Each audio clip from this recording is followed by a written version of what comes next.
Hello everyone, আমি সকাল সকাল দেখো যোগা ক্লাস থেকে চলে এসেছি।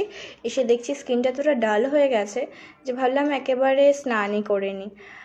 তো স্নান করে আমি আসছি, স্নান করে চলেও এসেছি। এবার এসে ভাবলাম চুলটা আঁচড়ে, যদিও ভেজা চুল আঁচড়াতে নেই, তাও চুলটা না আঁচড়ে কোনো কাজ নেই, কারণ আমার একটু পরে পড়া আছে 2-2.5 ঘন্টা বাদে। তো আমাকে একবারেই রেডি হয়ে নিয়েছি আমি। আর আমার রেডি হতে হতে মনে পড়েছে যে আমার একটা সর্বনাশ হয়েছে। সেটা হলো কি, আমি হোমওয়ার্ক করিনি। আগের দিন এত ঘুরেছি সারা বিকেল থেকে, বলতে পারো সন্ধ্যাবেলা থেকে পুরো রাত, যে আমি ভুলেই গেছি আমার হোমওয়ার্ক আছে। আমার যোগা ক্লাস থেকে আসতে একটা বান্ধবী বলছিল পড়তে বসার কথা বা পড়ার কথা, এরকম কিছু সামথিং। আর তখন আমার মনে পড়েছে যে আমার হোমওয়ার্ক করা হয়নি। আর এই কানেরটা আমি পরছি, তাই আমি শখ করে তোমাদের আবার দেখিয়েও দিলাম, যেটা আমি রোজই পরি, নতুনত্ব কিছুই নেই, তাও দেখালাম।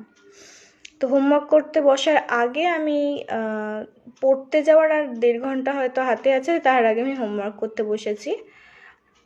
যেখানে আমার সব হোমওয়ার্ক করে হয়েও ওঠায়নি, তাও আমি যতটা পেরেছি করেছি। স্যারের বাড়িতে গিয়ে দুটো বাকি ছিল, সেটা করে নিয়েছি। আর পড়তে বসলে আমি একদম ভুলে যাই কোথায় কী আছে। আর দেখছি আমার জলও খাওয়া হয়ে ওঠেনি। তারপরে মা মিষ্টির জল দিয়ে গেল, যেহেতু সেদিন একাদশী ছিল, সেরকম কিছুই খেতে পারিনি।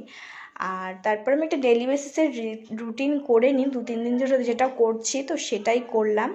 করার পর পড়তে পড়তে মনে পড়েছে যে আমার বাদাম খাওয়া হয়ে ওঠেনি।